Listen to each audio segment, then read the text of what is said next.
Hello, and thank you for joining us today for our webinar with Matchcraft, Generational Management in Time of Crisis. My name is Lizzie, and I'm the Senior Account Manager for Locology, and I will be your host for today's event. A few housekeeping items before we begin. This webinar is being recorded and will be circulated to all attendees with the presentation within 24 hours of the broadcast. Questions will be answered during the Q&A session at the end. You can, however, ask questions at any time during the broadcast by using the question window in your control panel. Our speaker today is Sandy Lohr, CEO of Matchcraft. Sandy, who was recently awarded the Locology Excellence Category Builder Award, has extensive business experience and is passionate to be leading the talented team at Matchcraft. Under Sandy's leadership, Matchcraft was recognized as Bing's growth partner in both 2017 and 2018, and has expanded its digital advertising solutions to include not only search, but social, display, and shopping capabilities. Delivering campaigns in 44 countries and 22 languages, Matchcraft is one of the world's leading digital advertising platforms for the largest number of Google Premium partners. Sandy currently enjoys riding her bike in the Southern California sunshine, though she's always looking for any opportunity to visit her grandson in Florida. Without further ado, I will go ahead and pass things over to Sandy to get things started. Thank you, Lizzie, and hello, everyone.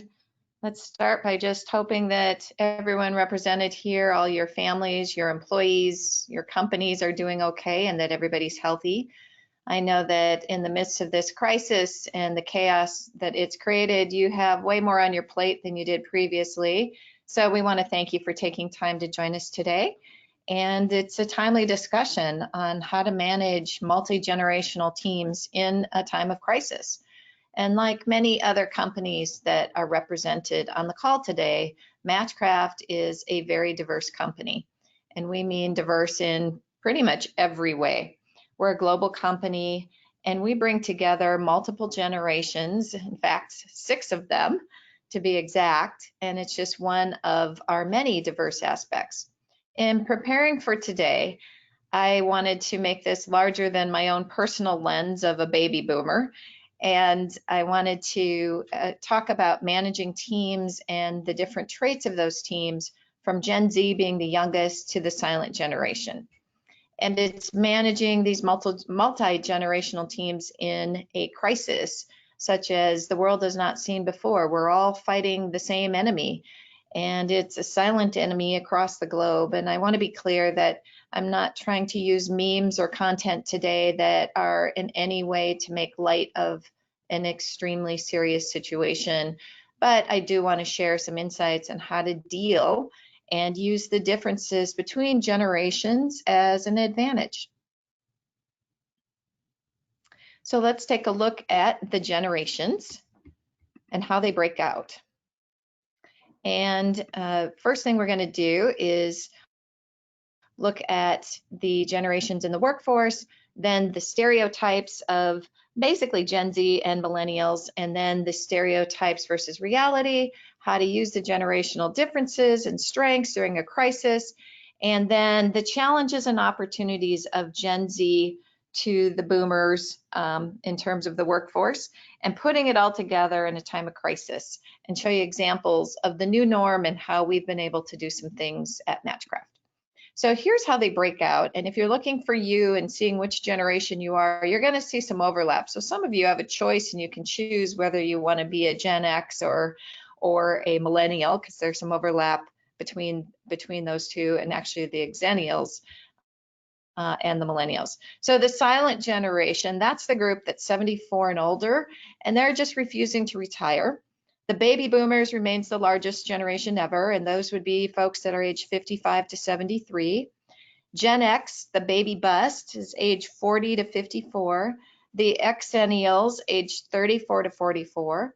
And then the millennials, the Gen X, the Peter Pan generation, the Gen Y, they're age 25 to 39.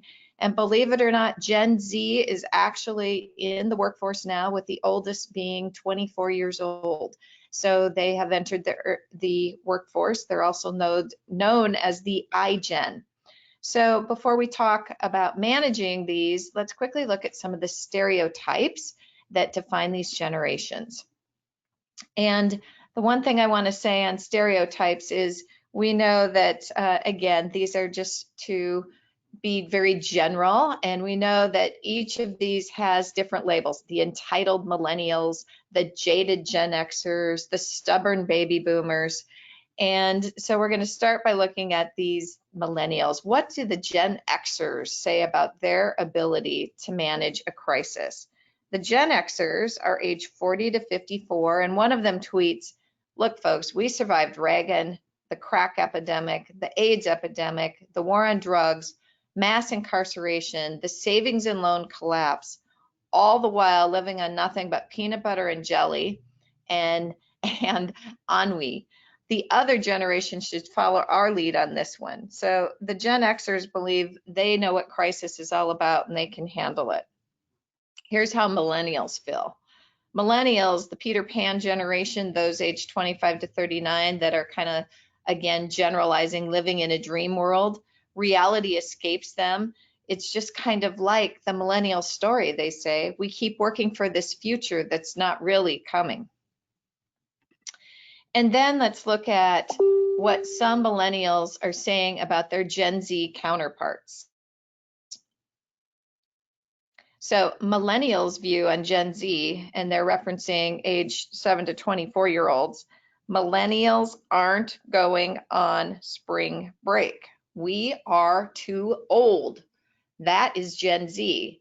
And they're not partying, another one says. We and our anxiety issues are holed up working from home, watching Hulu and yelling at our parents not to go outside.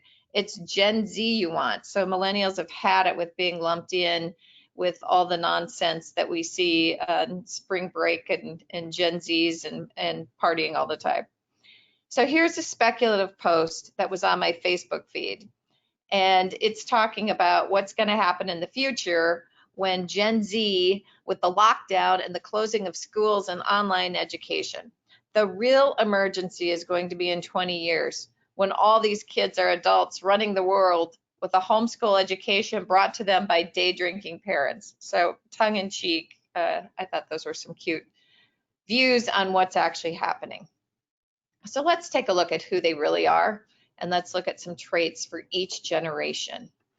So here's a chart just showing it in a summary in terms of what they bring to the table. And this is a study from Lifehack, and it's identifying some traits worth noting. So silent Gen and baby boomers. So this is lumping the two together. So this is 55 and older. The key characteristics: they're optimistic, they enjoy mentoring, they have a strong work ethic. They are used to getting up each morning and going to work and seeing work from home as a privilege, not a right. They believe that only high performers or those with a great deal of seniority should be able to work remotely as a reward for their service. So when the work from home happened and we had to go 100%, it was this group, these two generations, that became that found that difficult. And they don't understand how it's no longer a luxury, but it's become a necessity. And so they had to adjust their management styles around virtual teams. Gen X and Xennial, so this is 34 to 54 now. They're independent, innovative, and strong communicators. They are quick to adapt to virtual team environments. Gen Xers should lead your virtual teams, and they're often very effective because they adopt a results-based approach. They're not punching clocks, they're project-based. They don't focus on how or when work is completed in terms of a normal workday, but rather if the work is produced correctly and delivered on time. Millennials, 25 to 39, yes, there's some overlap there. They're tech savvy, they're collaborative, they're focused on the greater good. Millennials have participated in virtual teams for most of their lives. They're very comfortable with collaborating online and likely have formed relationships with people that they've never even met. And then Gen Z, 7 to 24-year-olds. They're digitally fluent, they're practical, they flourish in diverse workforces. They've grown up surrounded by technology, and so they're very comfortable with collaborating online.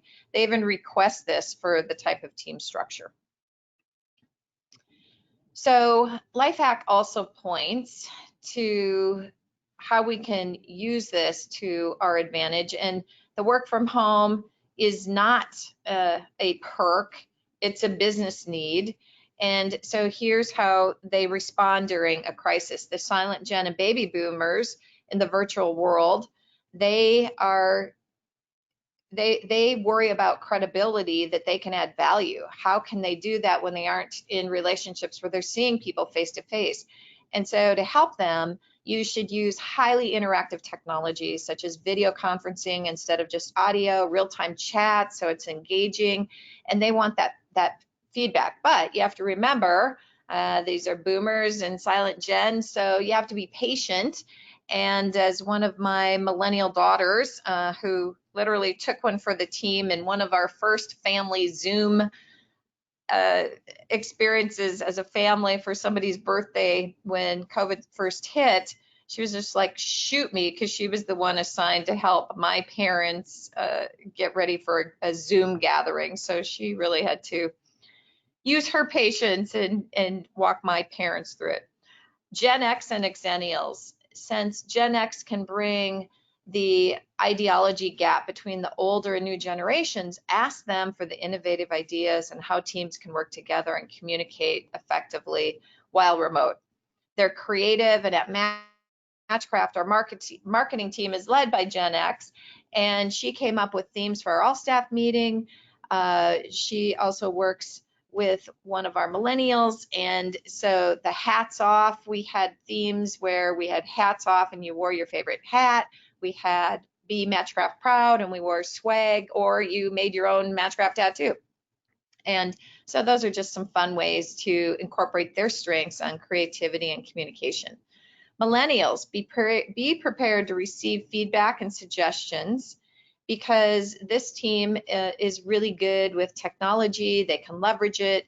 And so at Matchcraft, we had an unplugged session, and we had those hosted by millennials. And one of our icebreakers was 3 truths and a lie. So let's just see how well some of you know me. 3 truths and a lie. Which is the lie? I love liver and onions. I love red wine. I love dogs. I love chick flicks. You can ping me your answer. You'll get an all expense paid trip to our Santa Monica headquarters this weekend, and we're closed. Since this Gen Z, this generation grew up in a technological world, and they understand how to work and socialize virtually. Ask them for their input on everything digital in terms of ways to stay connected.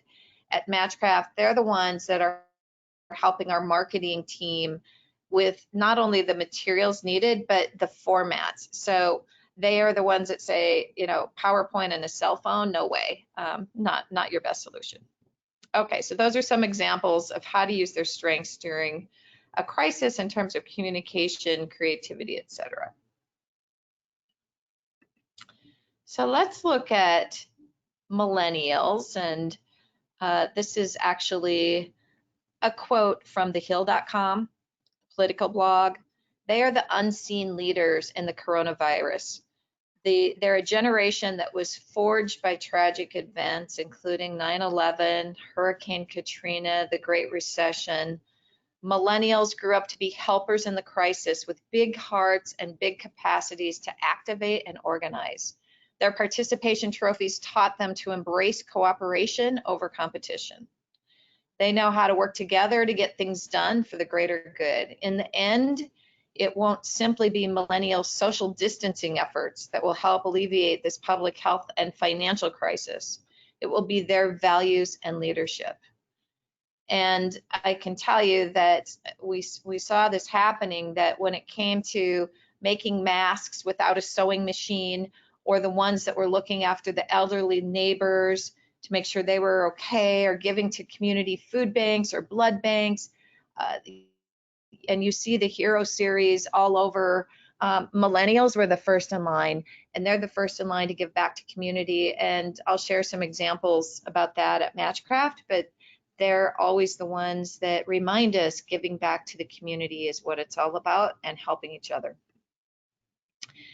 So next, I want to look at the differences in times of a crisis and the things that are needed. So we're going to look at three areas. First is creativity and trying to keep your culture and being creative. The second we're going to look at is stress and the economic uncertainty that this whole crisis has created. And then the third is the increased workload and the number of jobs in quotes, that we're all having to handle. So first, creativity. This is not the silent Gen and baby boomers. This is not where they shine, is not in the creative area. They're used to being much more structured. And so let's jump to the good that the Gen X's and the Xennials do. They rank very solid here. They're good at it, but they're not the best either. They're quick to adapt to a digital world, moving fast. But the better and best scenario, if you're looking at good, better, best, Gen Zs and millennials. They're creative communicators. I mentioned that before, and that has worked really well in a time of crisis. They're about the greater good. And so they are used to having a handheld device and tablets and being able to work with mobile things all at once. They're quick to express their opinions via social media and responding to emails and text messages.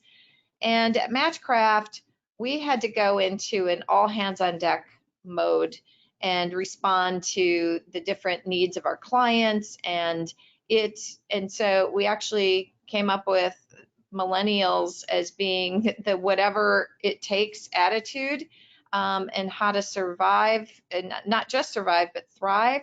It was their quick thinking and what they brought to the table as solutions. We had an emergency situation, something that would have taken us weeks to onboard campaigns for a large agency who was found themselves in an extremely emergent situation overnight. And it was largely a team led by millennials that worked around the clock, and they were able to get something done in 5 hours that normally would have taken us weeks. And they truly looked at it as a crisis mode, and what do we do to solve for the problem. And if you've ever noticed you're waiting on a conference call, and I don't care if it's Hangouts or Microsoft's Teams or GoToMeeting or Zoom or Skype or whatever, and you can't hear somebody or there's a bad connection, and the first person to take charge and send out a new link to all the invites, and it's not even their meeting, it's a millennial. It always is. Houston, we have a problem. It's a millennial that's coming up with that. So next, let's look at the economic uncertainty and what that means to the different generations that we're managing. So the different generations obviously are in different places in their lives, and the most immediate is everybody wants to know, is my company going to survive, and will I have a job? And it doesn't matter what news source you use, you're going to find a similar headline to the Washington Post headline that was just a couple weeks ago. In an era of quarantine, crisis hotlines face growing and urgent demand. Suicide hotlines are recording record volumes. And so it's taking a hardship in so many ways, and the stress for this and the economic uncertainty has really taken a toll. So there's a study, Very Well does a coronavirus news, and they did a study looking at the different generations, and they were reporting that 38% of baby boomers reported that they were planning on curbing their spending. And this is interesting because baby boomers, 8 out of 10 are homeowners. And so they've already accumulated some equity and some wealth. And according to Forbes, the silent generation, which is the one even older than boomers, so 7 out of 10 of those that are 70 and older don't even have a mortgage anymore. They're mortgage free. They've paid off their home. So that's their current situation. And so they have, they're the highest at risk for contracting COVID. So they have certainly a lot of need for concern, for stress, and for possible medical expenses. But from the economic downturn, they're probably in a different space than what we see for Gen X, and Xennials. They're homeowners and probably parents. So their major financial responsibilities, if they got laid off, and it would affect their situation greatly. Millennials and Gen Z are most likely renters and have not had adequate amount of time to build up financial safety nets for themselves. So the study, again, this very well study found that 47% of millennials were scaling back their spending, and young Gen Zers were probably living at home, dependent on parents for housing or campus housing, which has now changed. And so now they're adjusting to life at home, which has impacted their parents' situation as well. And so everybody's going through all this stress. And so finding ways to help eliminate that stress or reduce that is extremely important. And so it's really something to try and help your population. When we did a recent employee satisfaction survey, dealing with stress was one of those things that came out big time. And so we actually put together a meditation session, a half-hour session that we're going to do a couple of those, and we sponsored those and had a professional lead us through it. And it just gives our employees a chance to keep things in perspective and to deal. So it certainly, the economic uncertainty varies by each of those generations, but all create stress. Okay. Next, we're going to look at the added jobs. And sure, you've got your job, and in our case, we've got full-time employees across the globe, and they all had to deal overnight when the safer at home became mandated. Everybody overnight had to deal with all the things that were on their plate. So their job now was full-time child care provider or teacher or caring for older parents. Working with spouses or partners or roommates, and all trying to find quiet makeshift office space. And one of our colleagues, I'll just use him as an example, started out in the spring, and every video we'd see him in his garage, bundled up, stocking cap. And of course now, and he has 3 young kids, and now of course he lives in California, in Southern California, so now he's sweating in his garage. But it's an office space, and we all had to do things like that, and we've all become clean freaks, and so in trying to make sure that we're reducing our efforts. And I'll just share that one of my friends sent me a cute little note just saying that she's disinfected so much that when she goes to the bathroom, it cleans the toilet. Ha ha ha.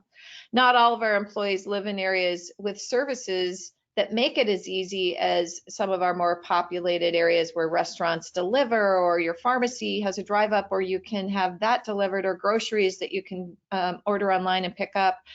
And so you have to be mindful that it's not easy all over in several of our countries, or even rural parts of the US. Even Amazon Prime, even in LA and the market area, has not been able to keep up with their same day or next day delivery schedule due to the disruptions in the supply and distribution chain. So things have changed, and managing all these extra jobs, and silent Gen and baby boomers, it could involve caring for their own parents or grandkids. Gen X and Xennials now are full-time, again, at home with their children. And so having to do all of that, the one thing that we have learned and stressed in all of our divisions is the need to be flexible in terms of scheduling. So what we've done is understood that all of this is being juggled. Everybody's trying to do their best and working, but we've had to be very flexible with schedules. And that has really, really helped. And it's been a good learning experience to make sure that our employees can lead that, still get the job done, still meet all of our obligations, and exceed those for our clients, but at the same time, work with a flexible schedule. Now I threw in here one of what I thought was fun. I wish this were real, because it's a really good idea, that Fisher and Price would come out with a work from home play set. And when you get this deck, you can take a closer look. But on the front of the box, you can see it's a toddler, and she's at a kitchen table, and she's stressing out over her laptop because she's on a Zoom call with her colleagues, and at her feet, which are still clad in bunny slippers, is her crying baby, and behind her computer, just out of the view from her coworkers, are a few discarded empty wine bottles, because that's the only way she's making it through this work week. So I think this is hilarious. I wish it were real. I'd like one as a collector's item. But then I love the comments that came in and some of the tweets. This is so unrealistic. It doesn't even come with a giant coffee mug. Definitely needs a cat that keeps trying to sit on her lap or keeps jumping up on the table and blocking the camera. Dishes in the sink sold separately. Why isn't she wearing pajama bottoms? And where is the significant other who keeps interrupting, and the two fighting children who also need help with homework? So anyway, it's cute and just a sign of the times.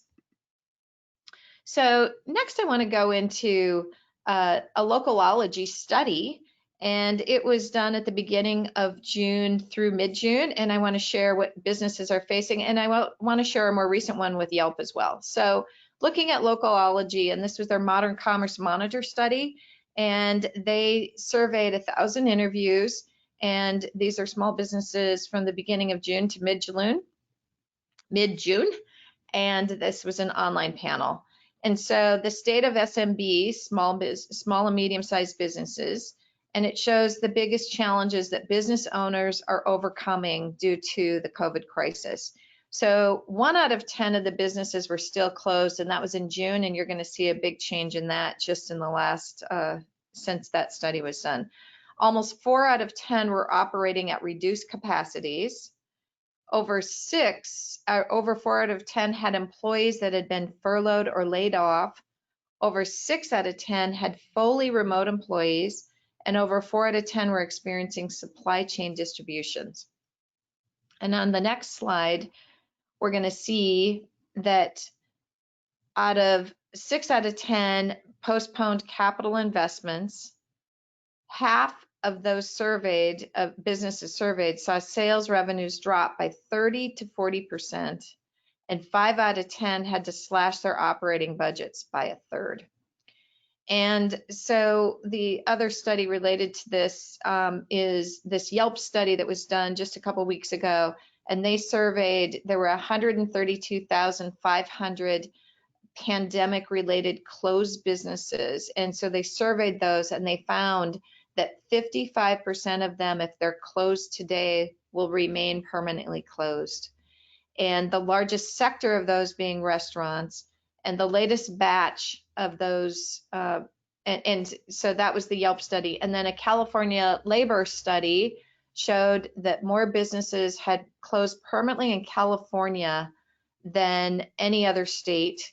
And as of July, mid-July, there were 14,100 businesses in California that did not plan to reopen, and another 15,000 that were closed but still hanging on. So that's 29,000, which is 3 times more than the next state, which is Texas, where 6,500 businesses were permanently closed, and another 4,700 remained temporarily closed.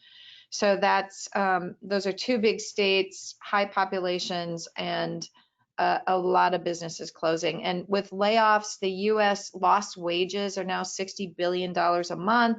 We all know that the GDP in the U.S. dropped 33%. It was down.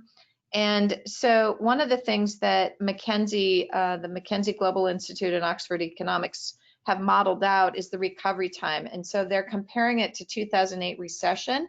And during that time, it took large companies pre-crisis to get to pre-crisis levels. It took 4 years, and it took smaller companies 6 years. So McKinsey is projecting that it's going to take 5 years or longer to have pre-COVID level recovery for businesses.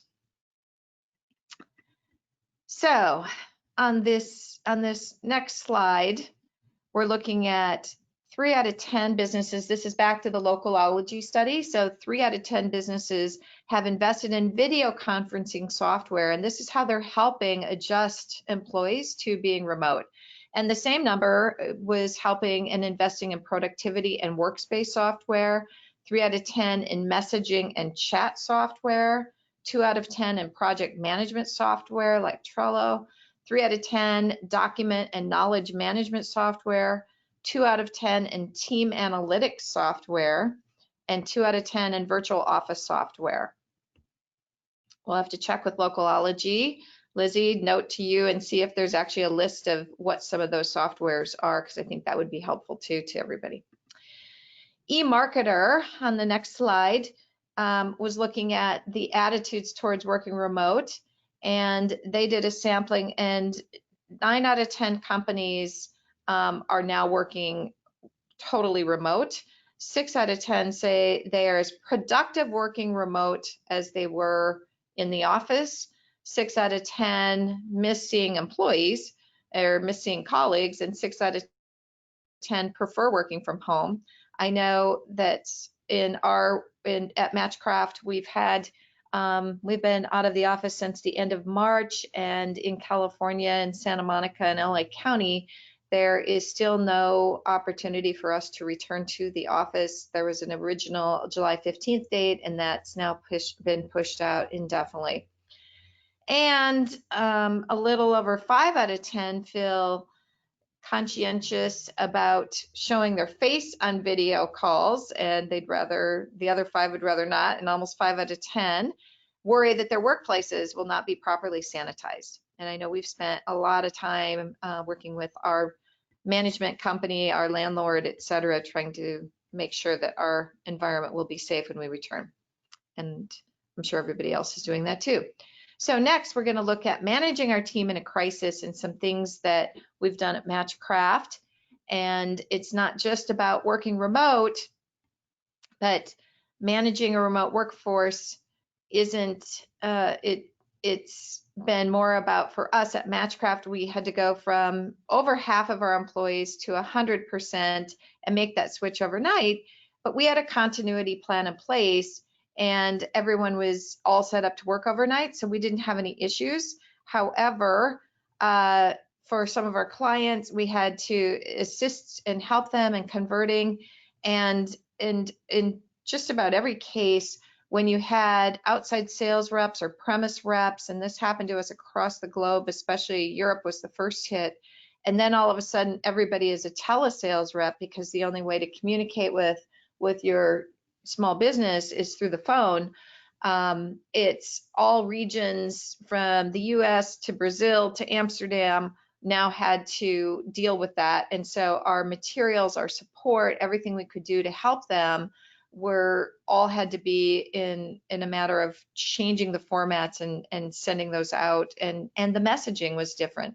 So how do we help them? What's the messaging to consumers as the pandemic was shutting down businesses, and how do we help them stay in business?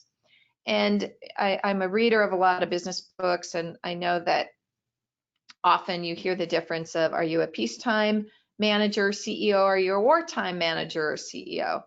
And most of us try to have a balance between the two depending on the situation. But there was no question what was needed, especially early on at the beginning of all of this. You needed to be at war, and you needed to be able to have quick and decisive decision making with the best information you had at the time in order to act. And it was not a time to have lots of meetings or to collaborate for weeks and to get a bunch of research. You had to make the best decisions that you could and try and reduce the risk. And so our priorities, I'm sure, match others. Number one was for our people and their safety and health. And that meant dealing with everything, including we had some that were on the road. We had to get them home safely and being with their families and be able to deal and help in any way. And the second was the stability of our platform and performance, and making sure that remote did not change anything. It meant making sure that we had all the contact information for third parties and others that were involved in that process. And then the third was communication, both internally to our employees and externally. And we made a commitment to try and communicate as transparently as possible, to be authentic, and to do different formats, and not to make promises or guarantees, and not to make statements on things that we just didn't know the outcome. And we still don't. This is so fluid and changing minute by minute, day by day. And so we don't have the answers on when it's going to end or exactly what it's going to mean. And then the fourth was just for us pooling our resources company-wide. I mentioned before how millennials stepped up, and we changed everyone's title. And I don't mean like printing new business cards, but told everybody that your new job is whatever it takes. And you should see the number of examples we have of our team stepping up and being able to jump in and be able to go across departments and divisions and help other areas where they had a strength, or they may have an experience, or they had backgrounds. And some of our teams became just overwhelmed with the amount of work that had to be done, with changes that needed to be made to all the campaigns we were managing on our platform. And we do it in a bunch of languages across the globe. So there were a lot of things that needed to be done. And then just how do we look at our business? Our performance, our key performance indicators changed immediately too. And so just all of that, the continuity plans we had in place, all needed to be put into action immediately. And some of those needed to be updated. But the generation that responded first and to the greatest extent on whatever it takes were the millennials.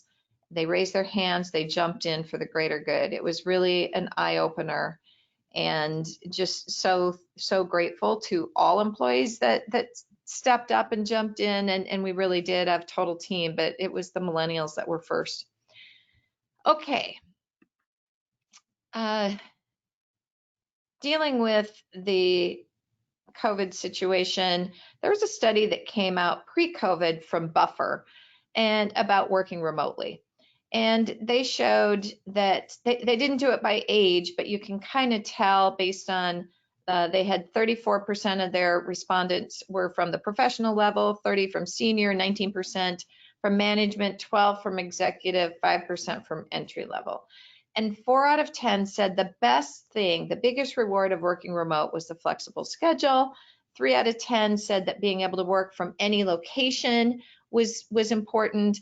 Over 1 out of 10, 14% said time with their family, and being able to have more time with their family was one of the pluses.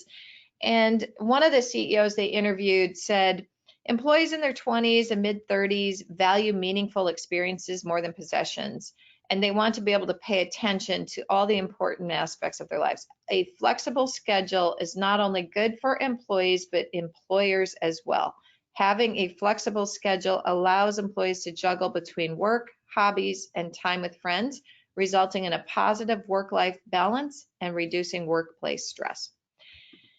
So then we actually wanted to look at how COVID has changed this. And so we surveyed our own employees, and we found that the number one benefit that, and these of course included employees that were former commuters. So 56% said working from home. Number 2, which was number 1 pre-COVID, number 2 post-COVID, was the flexible schedule, and 34% saved time and resources commuting, and that didn't register pre-COVID. Next, Buffer also asked, what are the biggest challenges? And that became number 1 was unplugging after work, loneliness, collaboration or communication, and number 4 was distractions at home. And we've all seen that. Honey, get the dog out of here. Sorry, I'm on a call. Oh, I thought I was on mute. We hear that on every call. So our employees agreed with that in terms of unplugging after work is the number 1 concern, collaboration, and then loneliness and distractions. And so I want to jump to understanding the challenges and looking at what the solutions are. So there's significant time to look at your tech stack, and I think the Localology study is really helpful in showing all the types of ways as a company you can invest in technology that will help with your employee workforce being remote. And just to note that obviously having a workforce with different technologies could be very disruptive. And so, for instance, And I was just looking at last week's calendar, and I had a video Zoom meeting, I had a Teams, I had a Hangouts, I had a GoToWebinar, I had an Uber conference, I had Skype. And so even if you consolidate and try and land on one technology for your own team, which might be helpful, you'll still find yourself with a lot of external meetings, et cetera, that come up. And so being proficient and just having helpful sessions on how to navigate all of those are really important. Next is understanding the challenges in communication and collaboration. Again, trying to look at different project management applications such as Trello or Basecamp, and utilizing tools such as Google to be able to collaborate on projects, and looking at Google Docs and even Google Drive to be able to access, etc. Those things are all very helpful. And as a boomer, I've had to adjust to those. And so those are really important. So making sure that you have some of those. Just a couple things that we don't have time to go into, but we have 2 white papers that might be helpful. One of them's actually on the Matchcraft website. It's called Work from Hacks, and so it just gives suggestions on different things that can be done when you're working from home, work from home for hacks. And the other is a white paper, and it actually came from our VP of People and Culture, and it's creating an engaging culture in a virtual centric workplace. And it was something that a lot of our clients were asking for, so we actually have made it public. And if you'd like either of those, send me a note, and I'm happy to send those out or send you links to those. Okay, next is staying motivated and making sure that you don't get depressed and that all the stress isn't getting to you. And one of the things that helps with this is reverse mentoring. And as I have a huge passion for mentoring, and one of the things that's been really helpful is understanding the different generations and how a younger generation can certainly be mentoring and helping somebody that's like me, a boomer. And so making sure that you look at that as an opportunity. And it certainly, let me tell you, as a boomer boss lady, and having somebody help me understand how to quickly send out a new link for a meeting that's crashing or anything like that, it's been great. And that's happened because they've had to come in and save the date. So certainly thankful for our millennial and Gen Z coworkers that have helped me out personally. But it's just a great new trend that's happening, and you can look up reverse mentoring, and there's a lot of examples of that. Okay, keeping people connected is important as well, and solving the issue of loneliness. And one of the things that Matchcraft has been doing is just promoting to, we had a virtual lunch session, and just different things with no goals and just keeping them light. So we had a bring your own lunch, and we had it in 3 different time zones to meet the needs of our team. And it was really fun to encourage team members to communicate.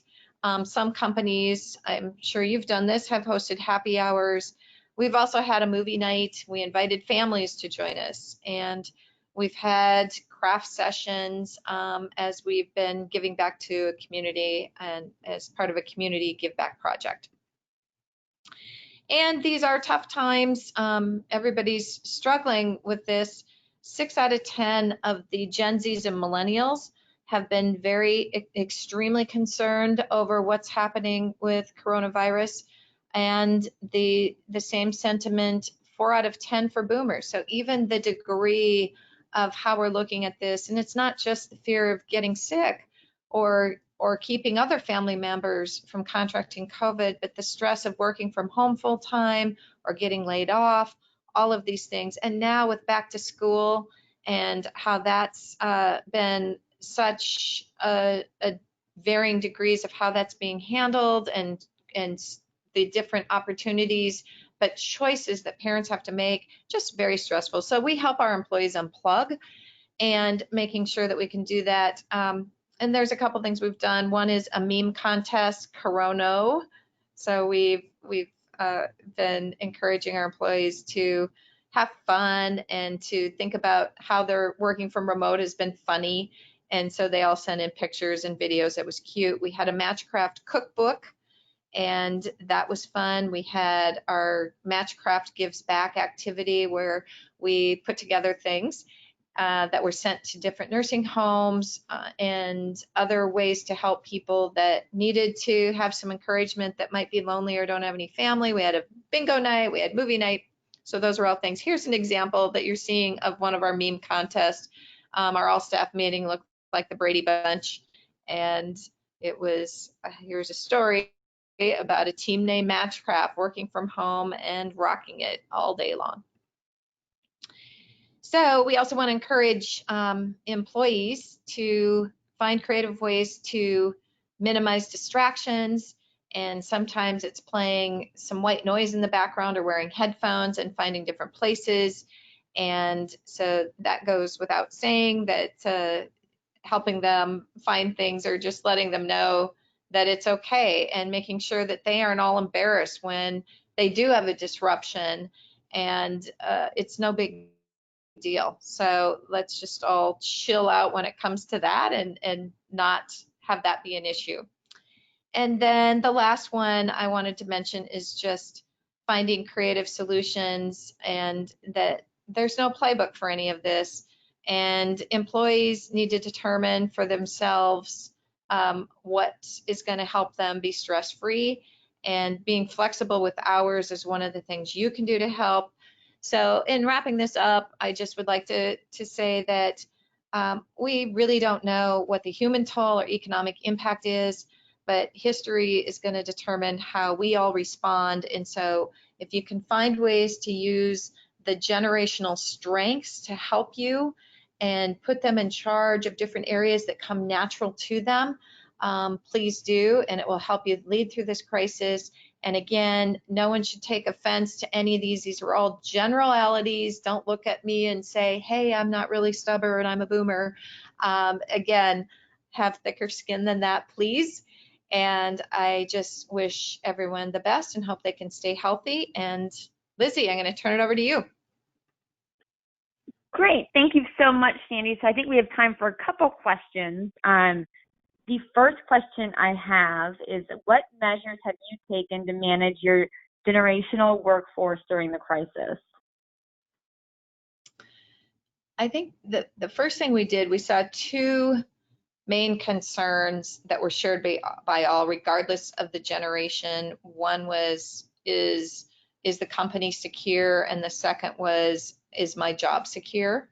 And so we have been trying to be very transparent and tried to incorporate positive things as our understanding of where everybody is and how they're dealing with this.